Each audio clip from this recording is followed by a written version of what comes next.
Okay, part 4, The Queen of the Damned. Um, Sometimes these pages begin with poems written by Stan Rice and Rice's son. Um,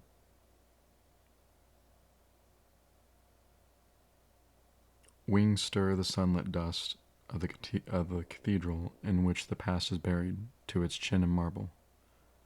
Stan Rice, from poem on crawling in a bed, bitterness. Body of work, 1983.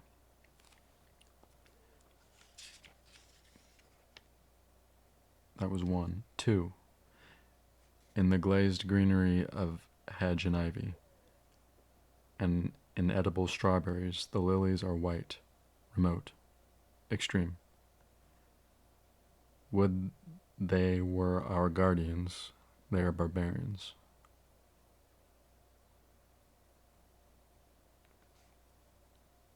Stan Rice from Greek Fragments, Body of Work, 1983.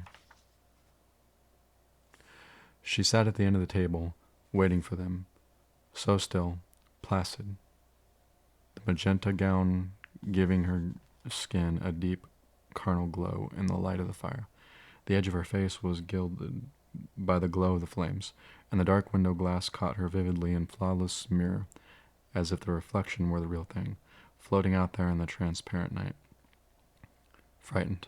Frightened for them and for me, and strangely for her. It was like a chill.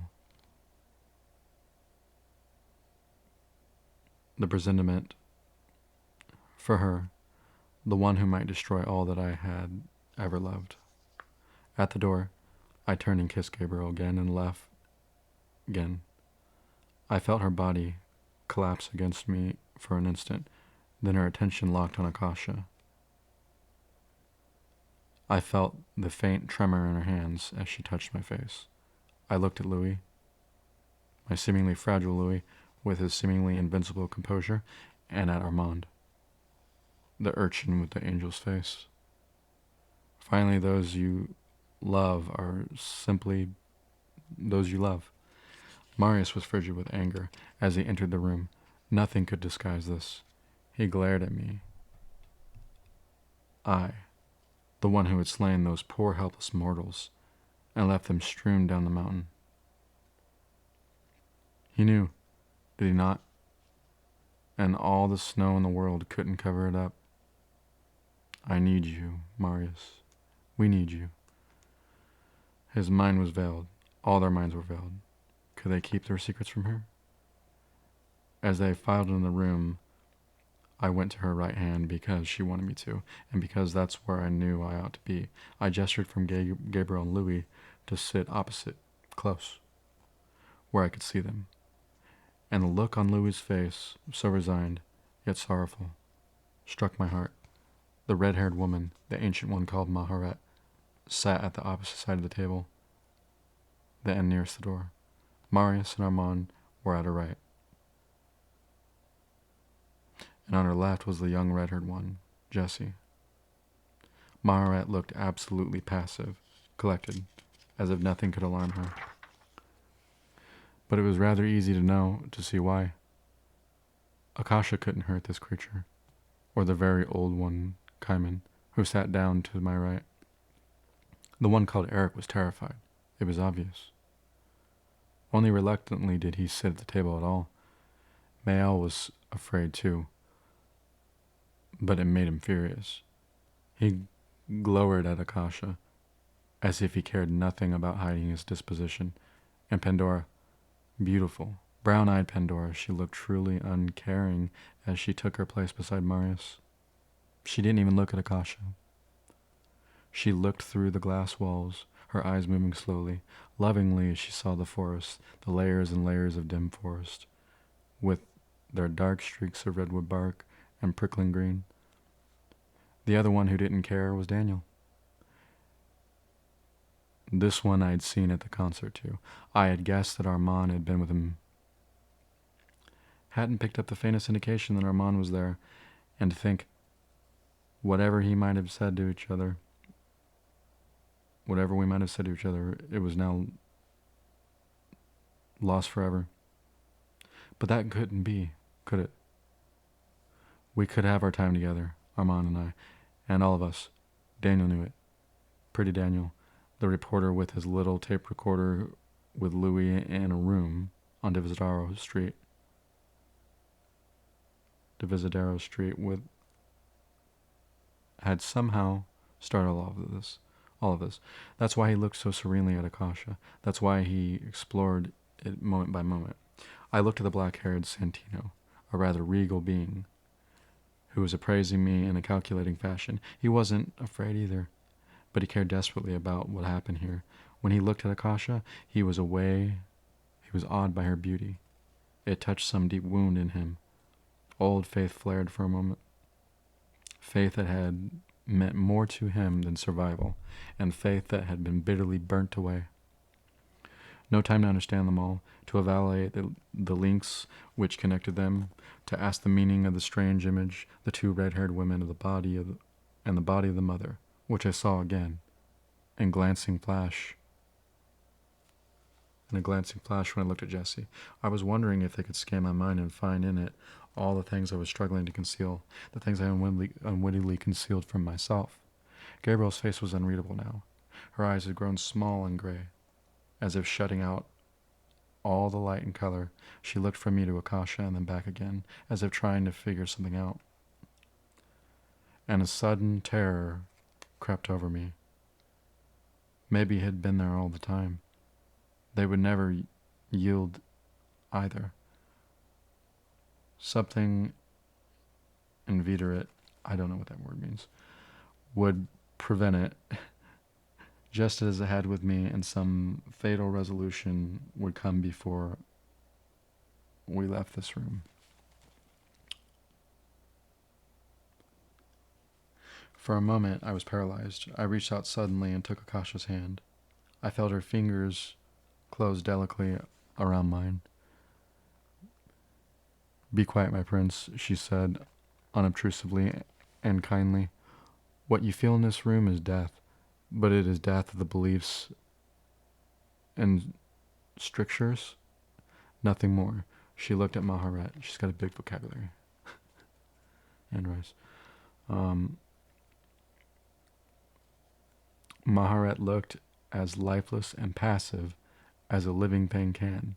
Her violet eyes were weary, bloodshot, and suddenly I realized why. They were human eyes. They were dying in her head. Her blood was infusing them over and over again with life, but it wasn't lasting. Too many of the tiny nerves in her own body were dead. I saw the dream vision again, the twins, the body before them. What was the connection? "It is nothing," Akasha whispered. "Something long forgotten, for there are no answers in history now. We have transcended history. History is built on errors. We will begin with truth." Mary spoke up at once. "Is there nothing that can persuade you to stop?" His tone was infinitely more subdued than I'd expected. He sat forward, hands folded, in the attitude of one striving to be reasonable. "What can we say? We want you to cease the apparitions. We want you to not intervene." Akasha's fingers tightened on mine. The red-haired woman was staring at me now, with her bloodshot violet eyes. "Akasha, I beg you," Maria said, "stop this rebellion. Don't appear again to mortals. Don't give any further commands." Akasha laughed softly. "And why not, Marius?" "Because it so upsets your precious world, the world you've been watching for 2,000 years the way you Romans once watched life and death in the arena? As if such things were entertainment or theater, as if it did not matter. The literal fact of suffering and death, as long as you were enthralled." "I see what you mean to do," Marius said. "Akasha, you do not have the right." "Marius, your student here, has given us those old arguments," she answered, her tone now as of subdued and eloquent of patience as his, but more significantly. "I have given them 1,000 times to myself. How long do you think I have listened to the prayers of the world, pondering a way to terminate the endless cycle of human violence? It is time now for you to listen to what I have to say." "We are to play a role in this?" Santino asked. or to be destroyed as the others had been destroyed. His manner was impulsive rather than arrogant. For the first time, the red-haired woman evinced a flicker of emotion, her weary eyes fixing on him immediately, her mouth tense. "You will be my angels," Akasha whispered tenderly, as she looked at him. "You will be my gods. If you do not choose to follow me, I will destroy you. As for the old ones whom I cannot so easily dispatch." She glanced at Kamen and Maharet again. "If they turn against me, they shall be as devils opposing me, and all humanity shall hunt them down. And they shall through their opposition serve this scheme quite well. But what you had before serve the scheme quite well. A world of roam and stealth you shall never have again." It seemed Eric was losing his silent battle with her. He moved as if he meant to rise and leave the room. "Patience," Maharet said, glancing at him. She looked back at Akasha. Akasha smiled. "How is it possible," Maharet asked in a low voice, "to break a cycle of violence through more of wanton violence? You are destroying the males of the human species. What can possibly be the outcome of such a brutal act?" "You know the outcome as well as I do," Akasha asked. "It's too simple and too elegant to be misunderstood. It has been unimaginable until now. All those centuries I sat upon the throne in Marius' shrine. I dreamed of an earth that was a garden, a world where things lived without the torment that I could hear and feel. I dreamed of people achieving this peace without tyranny. And then utter simplicity of it struck me. It was like dawn coming. The people who can realize such a dream are women, but only if all the men, or very nearly all the men, are removed. In our prior ages, such a thing would not have been workable. In prior ages, such a thing would not have been workable. But now it is easy. There is a vast technology which can reinforce it. After the initial purgation, the sex of babies can be selected. The unwanted unborn can be mercifully aborted as so many of both sexes are now. But there is no need to discuss this aspect of it.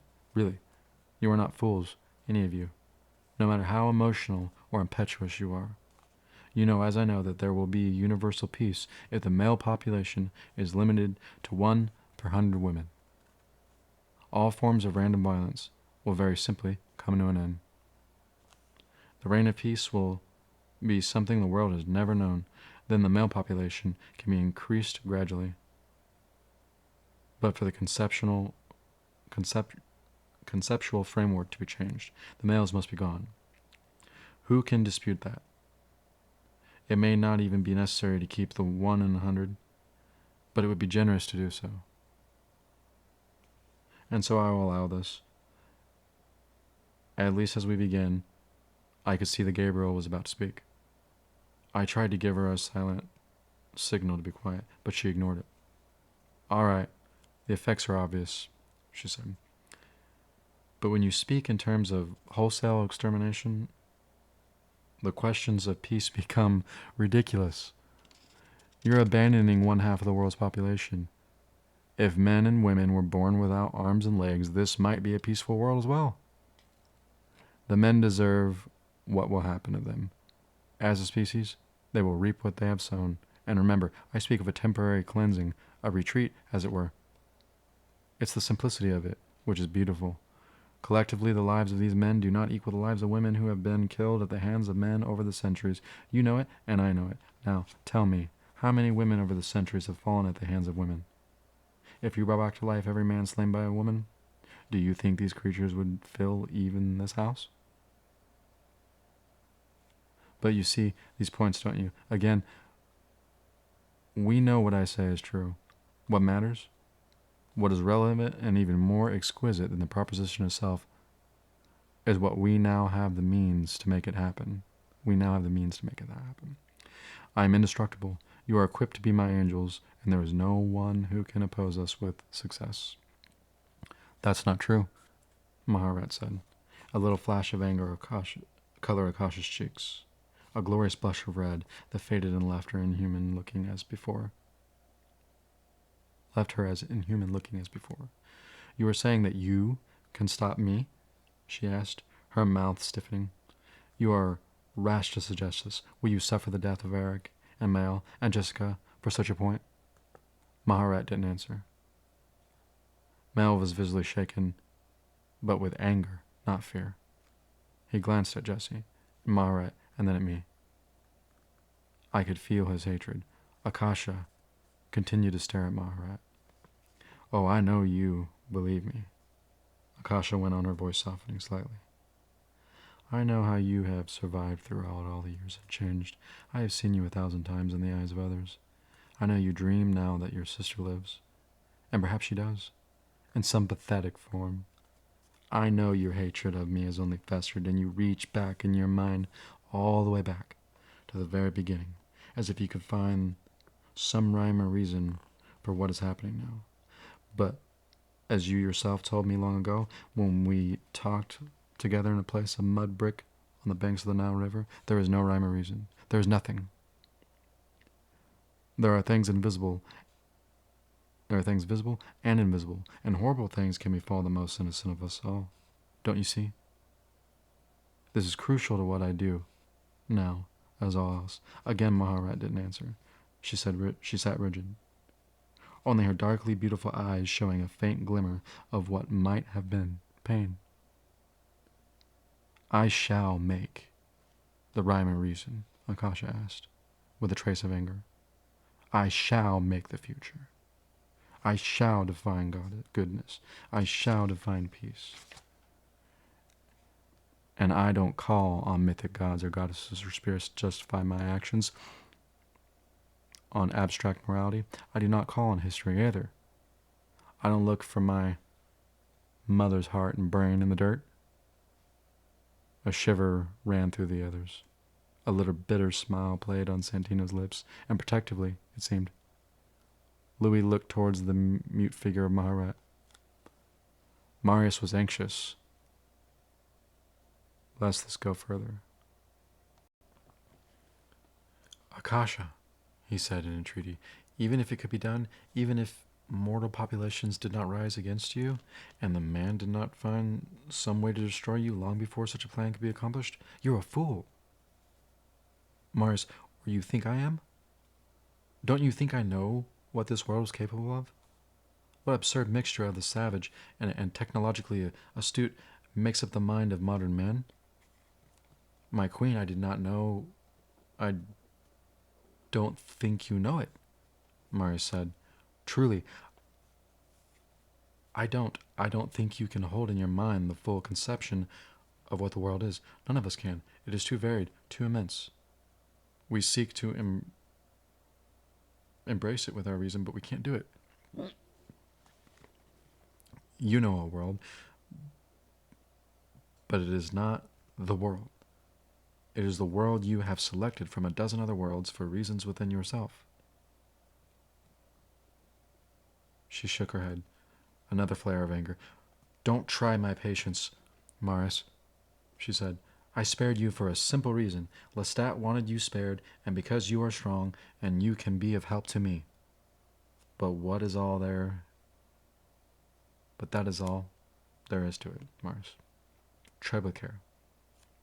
A silence fell between them. Surely he realized that she was lying. I realized it.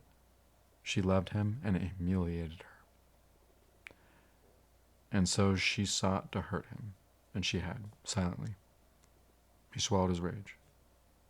Even if it could be done, he pressed gently, can you honestly say that human beings have done so badly that they should receive such a punishment as this? I felt the relief course through me. I'd known he would have the courage. I'd known he would find some way to take it into the deeper ways. No matter how she threatened him, it would say all that I had struggled to say. Oh, now you disgust me, she answered. Akasha, for 2,000 years I have watched, he said, Call me the Roman arena, if you will, and tell me the tales of the ages that went before. When I knelt at your feet, I begged you for your knowledge. But what have I witnessed in this short span has filled me with awe, and I love for all things mortal. I have seen revolutions in thought and philosophy which I believe impossible. It's not the human race moving towards the very edge of peace you describe. It is not the human race moving towards the very age of peace you describe? Her face was a picture of disdain. Marius, she said, this will go down as the bloodiest century in the history of the human race. What revolutions do you speak of? When millions have been exterminated by one small European nation on the whim of a madman, when entire cities were melted in oblivion by bombs, when children in the desert, countries of the East war on other children in the name of an ancient despotic God. Marius, women the world over wash the fruits of their wombs down public drains. The screams of the hungry are deafening, yet unearthed by the rich who cavort in technological citadels. Disease runs rampant among the starving of the whole continents, while the sick in palatial hospitals spend the wealth of the world on cosmetic refinements and the promise of eternal life through pills and vials. She laughed softly. Did ever the cries of the dying ring so thickly in the ears of those of us who can hear them? Has ever more blood been shed? I could feel Marius's frustration. I could feel the passion that made him clench his fist now, the search in his soul for the proper words. There's something you cannot see, he said finally. There's something that you fail to understand. No, my dear one. There is nothing wrong with my vision. There never was. It is you who fail to see. You always have. Look out there at the forest, he said, gesturing to the glass walls around us. Pick one tree. Describe it, if you will, in terms of what it destroys, what it defines, and what it does not accomplish. And you have a monster of greedy roots and irresistible momentum that eats the light of other plants, their nutrients, their air. But that is not the truth of the tree. That is not the whole truth when the thing is seen as part of nature. And by nature, I mean nothing sacred. I mean only the full tapestry, Akasha. I mean only the larger thing that embraces all. And so you will select now your causes for optimism, she said. As you always have, come now. Examine me from the western cities where even the poor are given platters of meat and vegetables daily, and tell me hunger is no more. Well, your people here has given me enough of that pap already, the idiot foolishness upon which complacency of rich has always been based. The world is sunk into depravity and chaos. It is as it always was, or worse.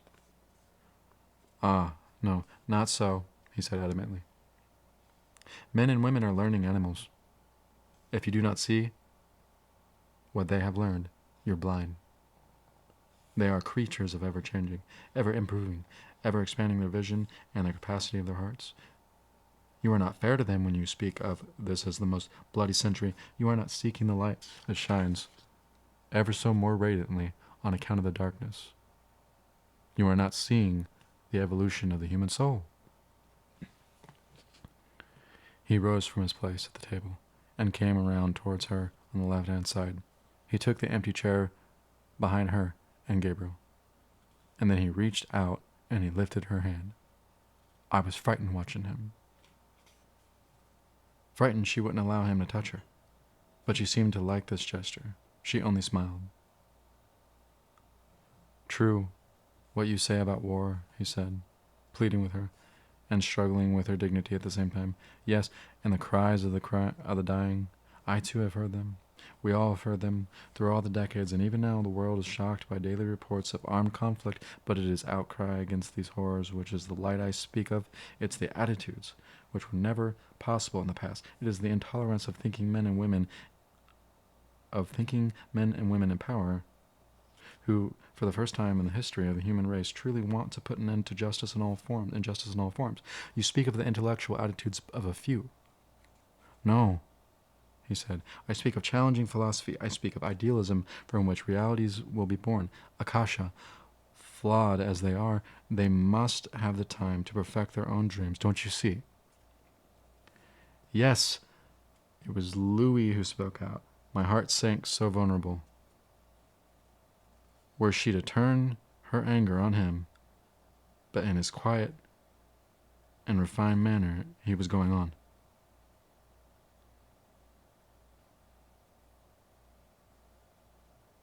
It's their world, not ours, he said humbly. Surely we forfeited it when we lost our mortality. We have no right now to interrupt their struggle. If we do rob them of victories that have cost them too much, even in the last 100 years their progress has been miraculous. They have righted wrongs that mankind thought were inevitable. They have for the first time developed a concept of the true family of man. You touch me with your sincerity, she answered. I spared you only because Lestat loved you. Now I know the reason for that love, what courage it must take for you to speak your heart to me. Yet you yourself are the most predatory of the mortals here. You kill without regard for age or sex or will to live. Then kill me, he answered. I wish that you would. But don't kill human beings. Don't interfere with them, even if they kill each other. Give them time to see this new vision realized. Give the cities of the West, corrupt as they may be, time to take their ideals to a suffering and blighted world. Time? Maharat said. Maybe that is what we're asking for. Time. And that is what you have to give. There was a pause. Akasha didn't look again at this woman. She didn't want to listen to her. I could feel her recoiling. She withdrew her hand from Marius. She looked at Louis for a long moment, and then she turned to Maharat, as if it could be avoided. And her face became set and almost cruel, but Maharat went on. You have meditated in silence for centuries upon your solutions. What is another 100 years? Surely you will not dispute that the last century on this earth was beyond all prediction or imagining, and that the technological advances of the century can be conceivably bring food and shelter and health to all the peoples of the earth. Is that real? Is that really so? Akasha responded. A deep smoldering hate heated her smile as she spoke. This is what technological advances have given the world. They have given it poison gas and disease born in laboratories and bombs that could destroy the planet itself. They have given the world nuclear accidents that have contaminated the food and the drink of the entire continents. And the armies do what they have always done in the modern efficiency. The aristocracy of people slaughtered in an hour in snow-filled wood.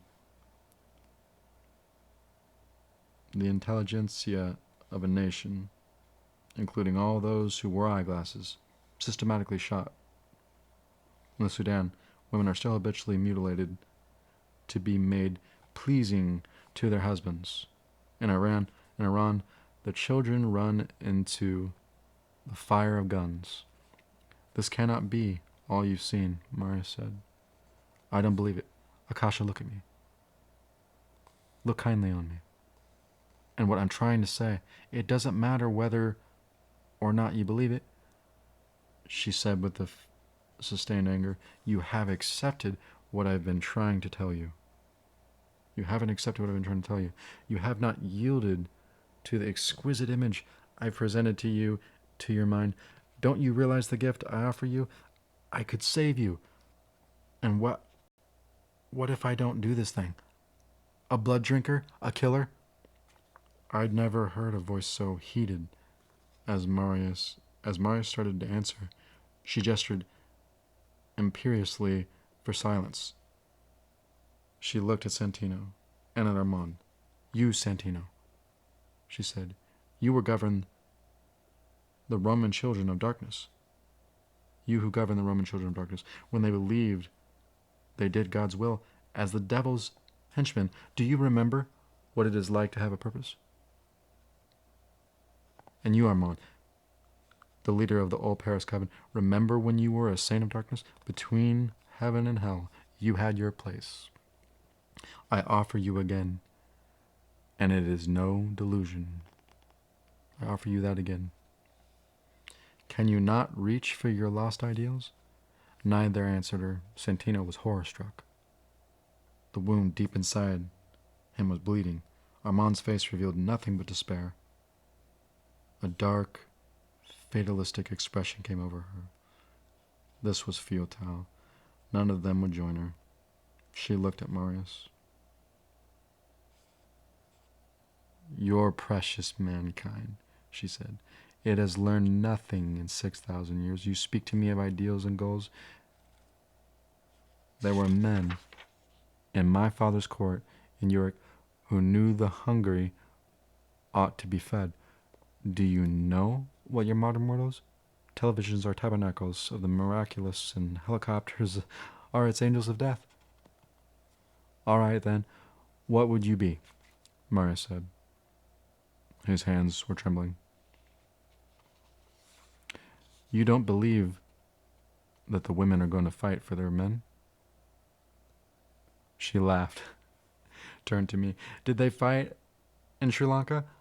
Lestat? Did they fight in Haiti? Did they fight in Lincolnus? Marius stared at me. He waited for me to answer, to take my stand with him.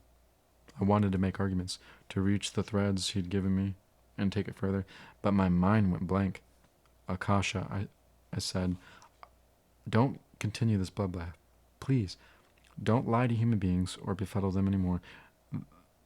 There it was, brutal, unsophisticated, but the only truth I could give.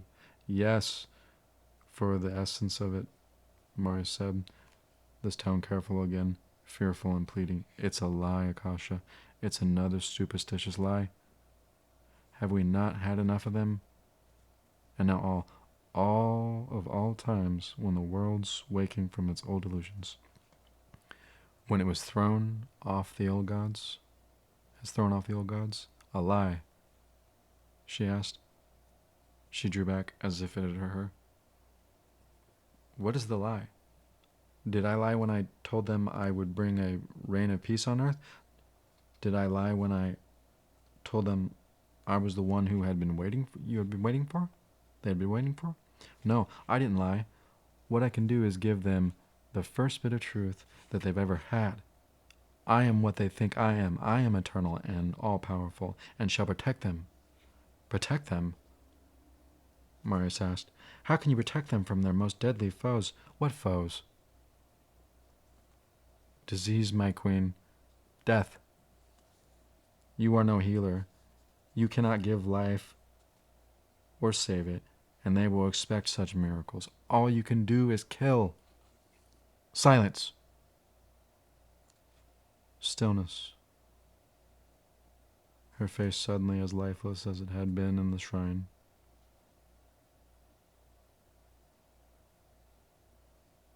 Eyes staring forward, emptiness or deep thought, impossible to distinguish.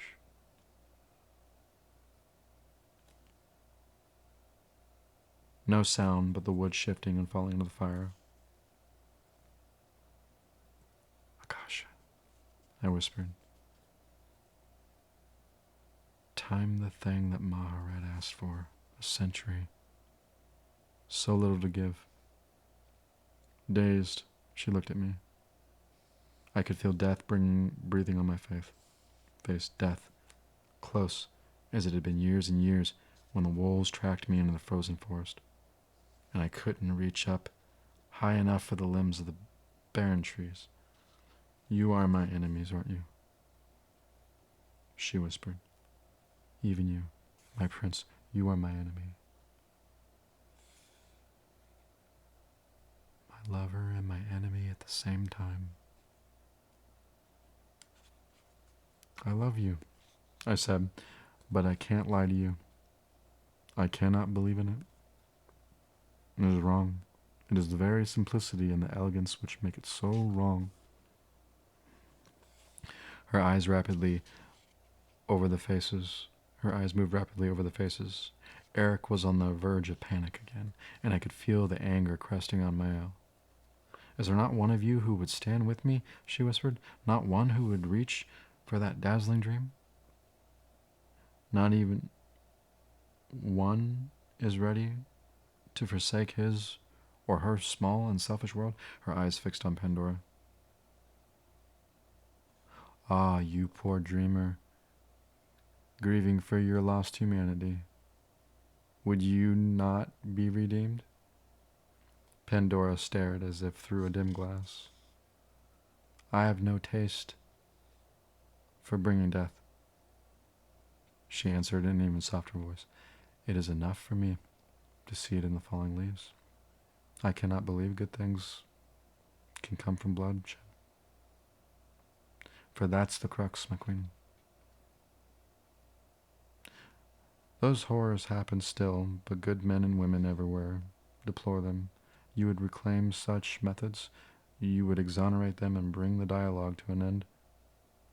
She smiled sadly.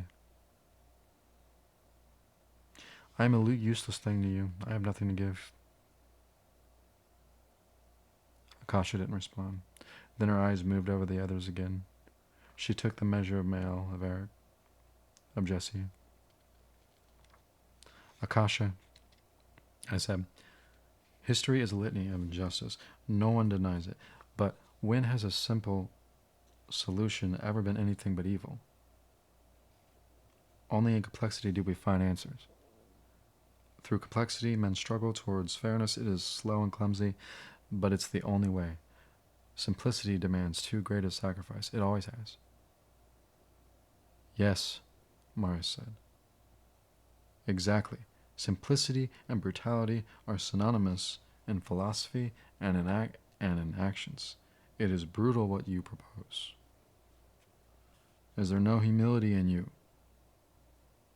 She asked suddenly. She turned from him to me. Is there no willingness to understand? You are so proud, all of you, so arrogant. You want your world to remain the same on account of your greed. No, Marius said. What have I done that you should set yourself so against me? She demanded.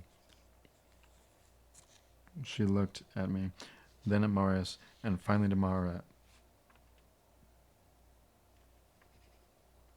From Lestat I expect arrogance, she said. I expected platitudes and rhetoric and untested ideas, but from many of you, I expected more.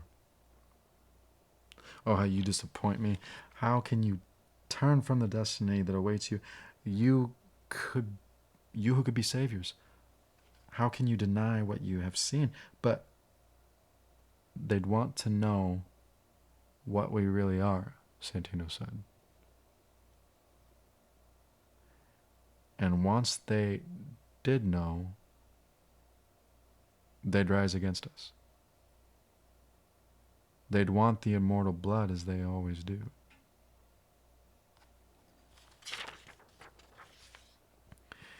Even women want to live forever, Maharat said coldly. Even women would kill for that. Akasha, it's folly, said Marius. It cannot be accomplished.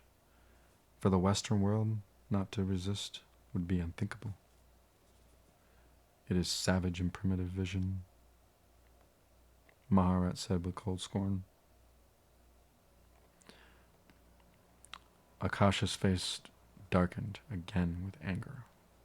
Yet even in rage, the prettiness of her expression remained. You have always opposed me, she said to Maharet. I will destroy you if I could. I would hurt those you love. There was a stunned silence. I could smell the fear of the others, though no one dared to move or speak. Maharet nodded. She smiled knowingly. It is you who are arrogant, she said. It is you who have learned nothing. It is you who have not changed in 6,000 years. It is your soul which remains unperfected, while mortals move to realms you will never grasp.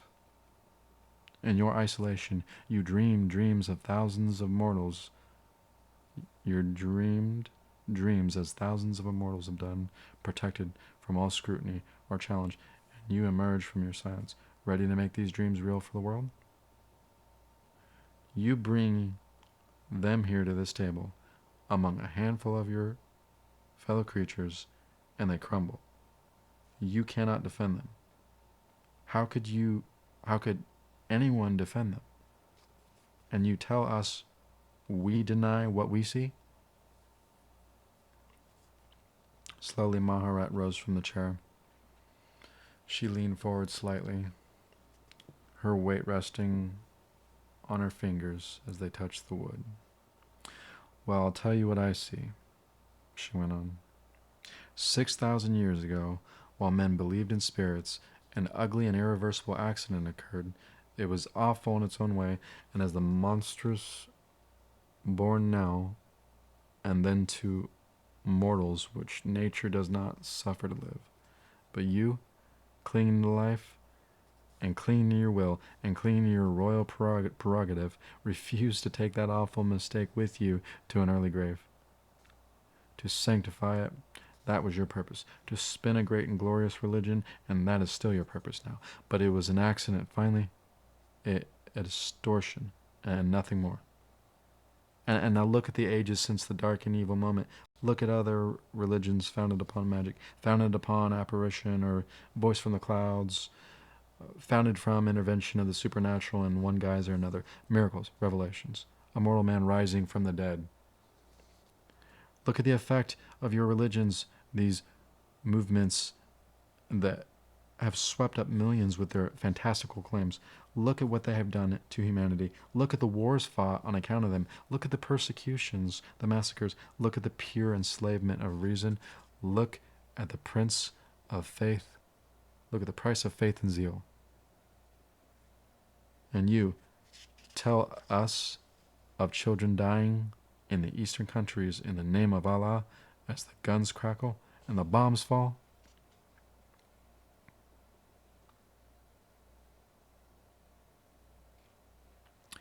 And the war of which you speak of, in which one tiny European nation sought to exterminate a people.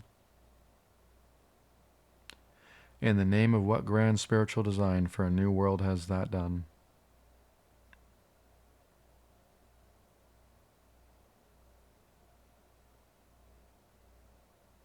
Was that done? And what does the world remember of it? The death camps, the ovens in which bodies were burnt by the thousands. The ideas are gone.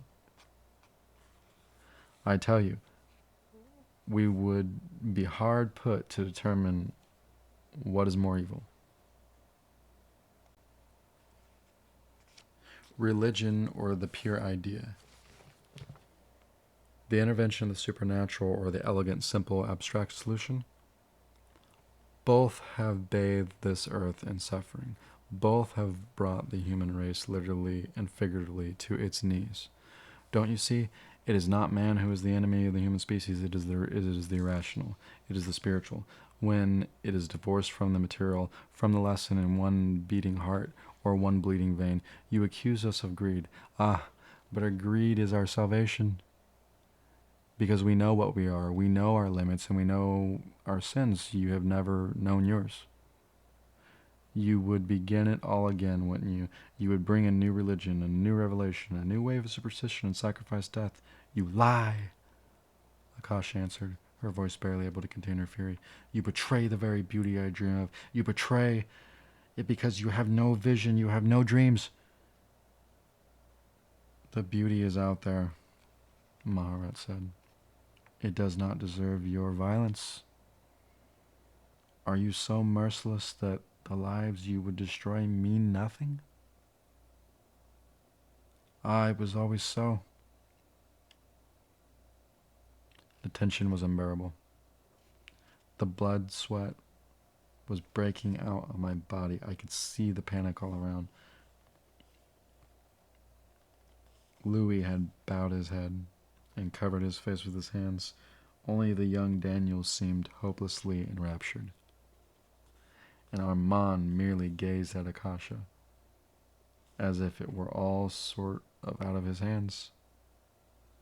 Akasha was silently struggling, but then she appeared to regain her conviction. You lie as if you had always done, she said desperately.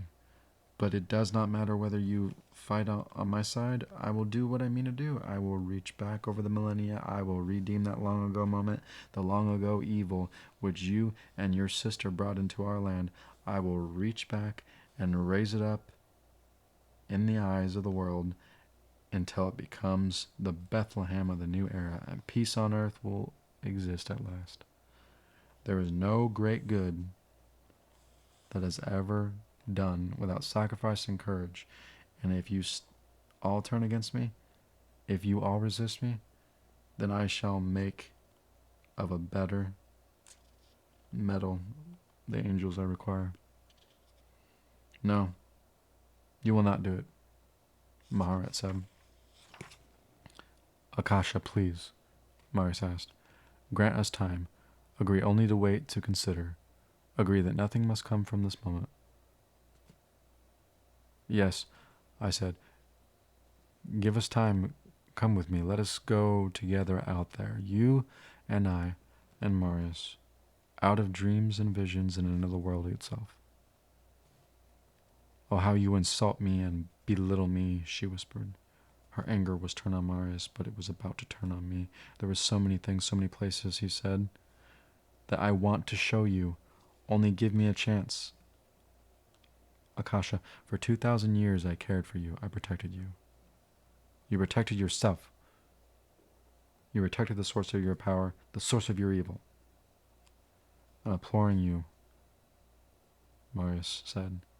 I will get on my knees to you. I'm a month only to come with me, so let us talk together, to let us examine all the evidence. So small, so selfish, Akasha whispered.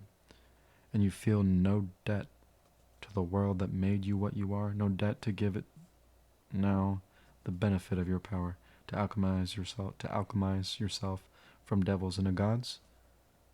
She turned to me quickly, the shock spreading over her face. And you, my prince, who come into my chamber as if I were the sleeping beauty who brought me to life again with your passionate kiss, will you not reconsider? For my love? The tears again were standing in her eyes. Must you join with them now against me too? She reached up and placed her hands on the sides of my face. How can you betray me, she said. How can you betray such a dream? They are slothful beings, deceitful, full of malice. But your heart was pure. You had courage that transcended pragmatism. You had your dreams too. I didn't have to answer, she knew. She could see it better, perhaps, than I could see it.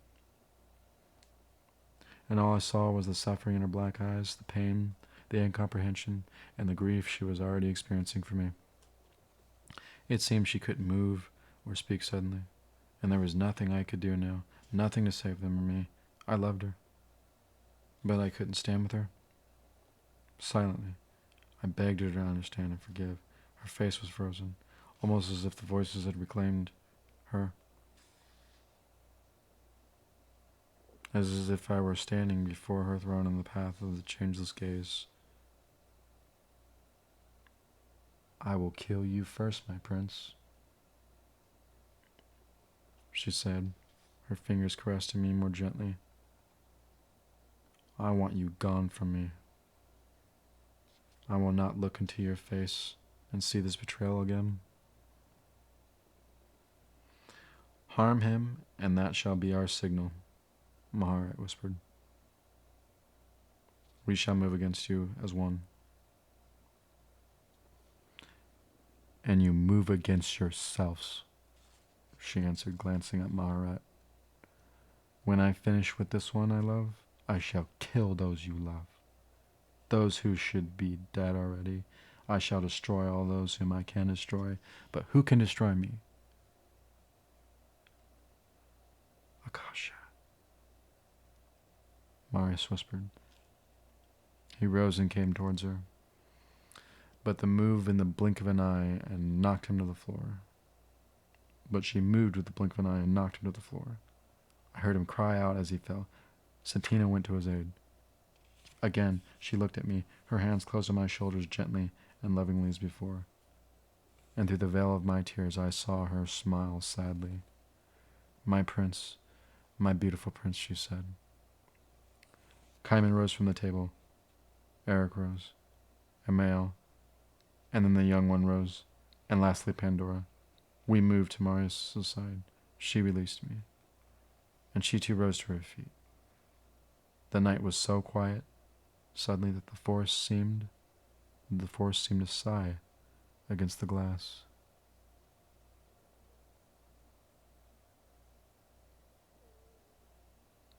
And this is what I've wrought. I who alone remain seated, looking at none of any of them, but at nothing, but the small glittering sweep of my life. My little triumphs, my little tragedies, my dreams of waking the goddess, my dreams of goodness and of fame. What was she doing? Assessing their power, looking from one to the other, and then back to me, a stranger, looking down from some lofty height. And so now the fire comes, Lestat. Don't dare to look at Gabriel or Louis, lest she turn in that way. Die first, like a coward, and then you don't have to see them die. And the awful part is, you won't know who wins finally, whether or not she triumphs, or we all go down together, just like not knowing what it was meant, what it was all about, or why, or what the hell the dream of the twins meant, or how this world came into being. You just won't ever know. I was weeping now, and she was weeping, and she was that tender, fragile being again, the being I held in Saint Domingue, the one who needed me. But that weakness wasn't destroying her after all, though it would certainly destroy me. Lestat, she whispered, as if in disbelief, I can't follow you. I said, my voice breaking. Slowly I rose to my feet. We are not angels, Akasha. We are not gods. To be human, that's what most of us long for. It is the human which has become myth to us. It was killing me to look at her. I thought of her blood flowing into me, of the power she'd given me, of what it had been like to travel with her through the clouds. I thought of the euphoria in the Haitian village, when the women had come with the candles, singing the hymns. But that is what it will be, my beloved, she whispered. Find your courage, it's there.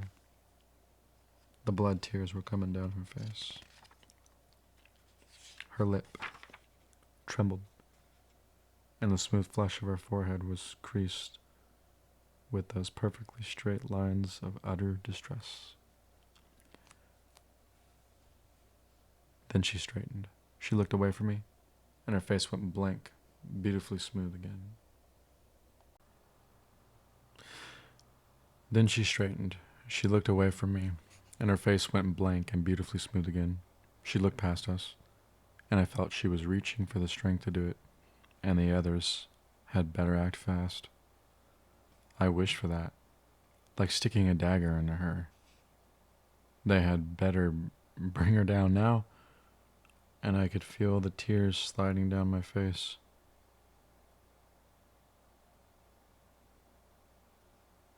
But something else was happening. There was a great, soft musical sound from somewhere. Glass shattering. A great deal of glass. There was a sudden, obvious excitement in Daniel and Jesse, but the old ones stood frozen, listening. Again, glass breaking.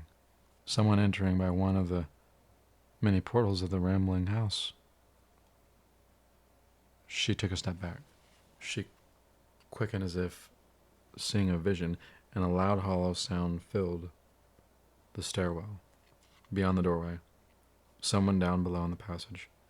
She moved away from the table, towards the fireplace. She seemed, for all the world, afraid.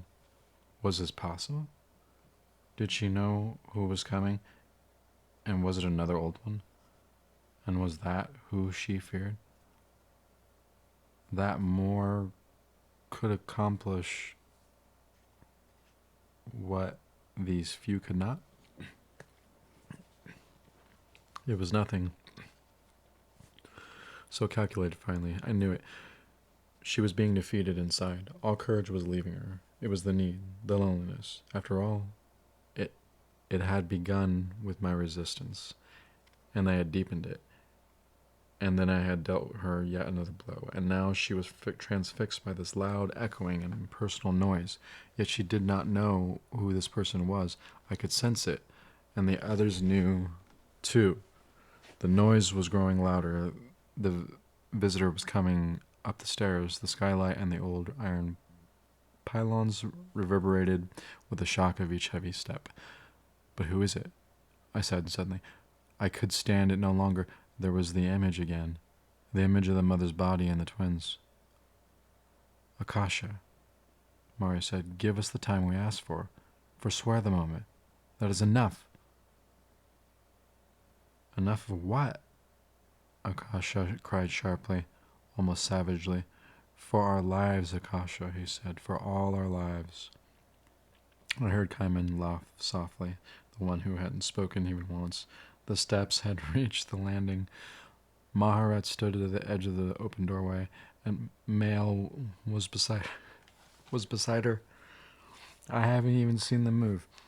Then I saw who and what it was, the woman I'd glimpsed moving through the jungles, clawing her way out of the earth. I know who this is. Walking the long miles on the barren plain, the other twin of the dreams I'd never understood. And now she stood framed in the dim light from the story well, staring straight at the distant figure of Akasha, who stood some 30 feet away with her back to the glass wall and blazing fire. Oh, but the sight of this one. Gasp came from the others, even from the old ones, from Marius himself. A thin layer of soil encased her all over, even the rippling shape of her long hair, broken, peeling, stained by the rain even. The mud still clung to her naked arms and bare feet, as if she were made of it, made of earth itself. It made a mask of her face. Her eyes peered out of the mask, naked, rimmed in red. A rag covered her, a blanket filthy and torn, tied with a hemp rope around her waist. What impulse could make such a being cover itself? What tender human modesty could have caused this living corpse to stop and make this simple garment? What suffering remnant of the human heart? Beside her, staring at her, Maharet appeared to weaken suddenly, all over, as if her slender body were going to drop. "Macaire," she whispered. But the woman didn't see her or hear her. The woman stared at Akasha, the eyes gleaming with fearless animal cunning as Akasha moved back towards the table, putting the hand between herself and this creature. Akasha's face hardening, her eyes full of disguised hate. "Macaire," Maharet cried. She threw out her hands and tried to catch the woman by the shoulders and turned her around. The woman's right hand went out, shoving Maharet backwards, so that she was thrown yards across the room until she tumbled against the wall. The great sheet of plate glass vibrated but did not shatter. Gingerly, Maharet touched her with her fingers. Then with the fluid grace of a cat, she sprang up and into the arms of Eric, who was rushing to her aid. Instantly he pulled her back towards the door, for the woman now struck with the enormous table and sent it sliding northward and then over on its side. Gabriel and Louis moved swiftly into the northwest corner, Santino and Armand the other way. Towards Mel and Eric and Maharet, those of us on the other side merely backed away, except for Jessie, who had moved towards the door. She stood beside Carmen, and as I looked at him now, I saw with amazement that he wore a thin, bitter smile. "The curse, my queen," he said, his voice rising sharply to fill the room. The woman froze as she heard from him behind, but she did not turn again, and Akasha, her face shimmering in the firelight, quavered visibly, and the tears flowed again. "All against me, all of you," she said. "Not a one who would come to my side." She stared at me, even as the woman moved towards her. The woman's muddy feet scraped the carpet, her mouth gaping, and her hands only slightly poised, her arms still down at her side. Yet it was the perfect attitude of menace as she took one slow step after another. But again Kaiman spoke, bringing her suddenly to a halt. In another language he cried, his voice gaining volume until it was a roar, and only the dimmest translation of it came clear to me. "Queen of the damned, hour of worst menace, I shall rise to stop you." I understood it. It had been Macare's, the woman's, the prophecy and curse. And everyone here knew it, understood it. It had to do with that strange, inexplicable dream. "Oh, no, my children," Akasha screamed suddenly.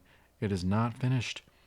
I could feel her collecting her powers. I could see it, her body tensing, breast thrust forward, her hands rising as if reflexivity,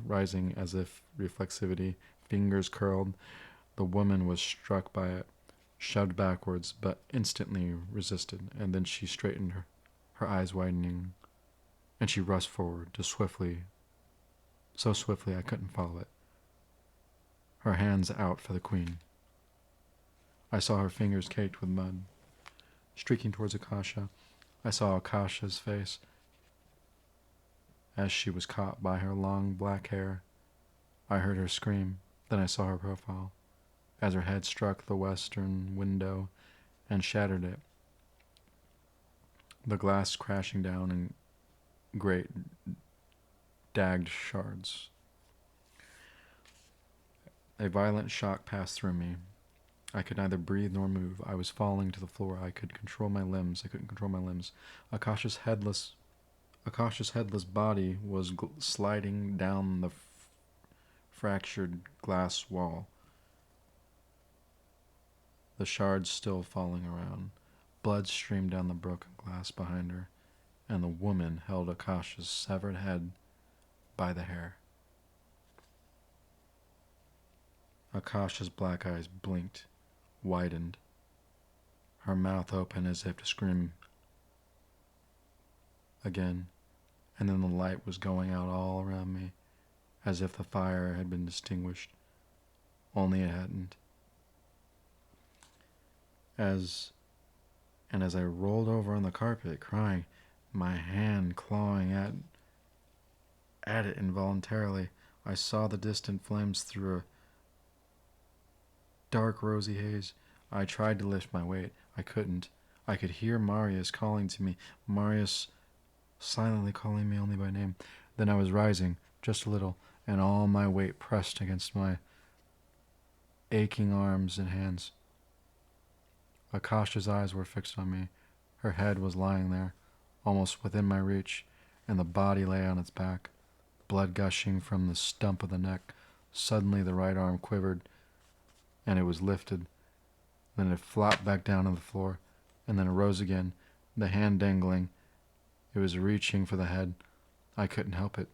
I could use the power she'd given me to try to move it, to help it reach the head. And as I struggled to see the dimming light, the body lurched, shifted, and flopped down closer to the head. But the twins, they were beside the head and the body. Makara stood at the head dully, and those vacant, red, dim eyes, and Maharet with those vacant, dim, red eyes, and Maharet, as if with the last breath in her, kneeling now beside her sister over the body of the mother. As the room grew darker and colder, and Akasha's face began to grow pale and ghostly white, as if all the light inside were going out, I should have been afraid. I should have been in terror. The cold was creeping over me, and I could hear my own choking sobs, but the stranger's elation overcame me. I realized, suddenly, what I was saying. The stranger's elation. It's the dream, I said. Far away, I could hear my own voice.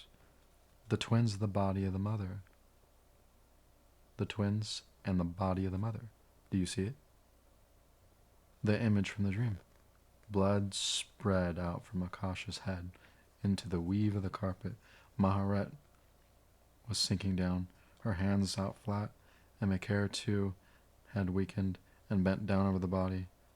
But it was still the same image, and I knew why I had seen it now. I knew what it meant. The funeral feast. Marius cried. The heart and the brain. One of you, take them into yourself. It is the only chance. Yes, this was it, and they knew it, and they knew. No one had to tell them. They knew. This was the meaning. And they knew, and they'd all seen it, and they all knew.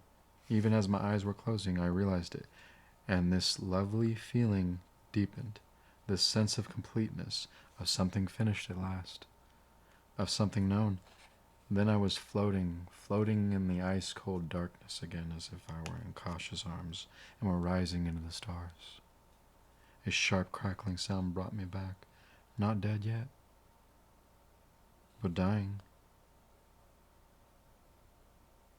And where are those I love? Fighting for life still, I tried to open my eyes. It seemed impossible, but then I saw them in the thickening gloom, the two of them, the red hair catching the hazy glow of the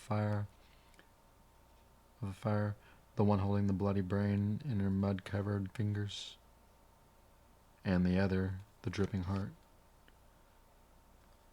All but dead they were, their own eyes glassy, their limbs moving as if through water, and Akasha's stared forward still, her mouth open, blood gushing from her shattered skull. Makara lifted the brain to her mouth. Maharet put the heart in her other hand. Makara took them both into herself.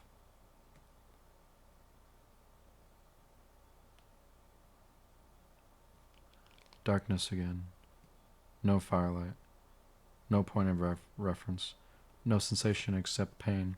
Pain all through the thing that I was, which had no limbs, no eyes, no mouth to speak. Pain. Throbbing, electrical, and no way to move to lessen it, to push it this way or that way, or tense again, or fade into it, just pain. Yet I was moving. I was thrashing about on the floor. Through the pain, I could feel the carpet suddenly. I could feel my feet digging it as if I were trying to climb a steep cliff. And then I heard the unmistakable sound of the fire near me, and I felt the wind gusting through the broken window, and I smelled all those soft, sweet scents from the forest rushing into the room. A violent shock coursed through me, through every muscle and pore, my arms and legs flailing. Then still, the pain was gone. I lay there gasping, staring at the brilliant reflection of the fire in the glass ceiling, and feeling the air fill my lungs, and I realized I was crying again. Brokenheartedly, like a child, the twins knelt with their backs to us, and they had their arms around each other, and their heads were together, their hair mingling as they caressed each other gently, tenderly, as if talking through touch alone. I couldn't muffle my sobs. I turned over and drew my arm up under my face and just wept. Marius was near me, and so was Gabriel. I wanted to take Gabriel into my arms. I wanted to say all the things I knew I should say, that it was over, and we had survived it, and it was finished, but I couldn't. Then slowly I turned my head and looked at Akasha's face again, her face still intact. Through all the dense, shining whiteness was gone. Though all the dense, shining whiteness was gone, and she was as pale, as translucent as glass. Even her eyes, her beautiful ink-black eyes, were becoming transparent, as if there were no pigment in them. It had all been the blood. Her hair lay soft and silken beneath her cheek, and the dried blood was lustrous and ruby red. I couldn't stop crying. I didn't want to. I started to say her name, and it caught in my throat. It was as if I shouldn't do it. I never should have.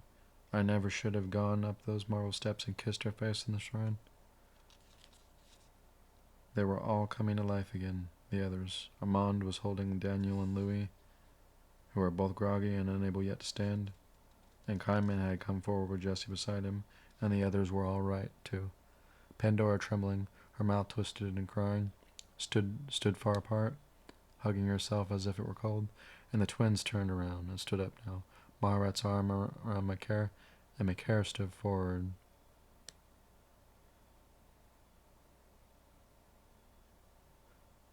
Expressionless, uncomprehending, the loving statue, and Maharat said, "Behold, the Queen of the Damned."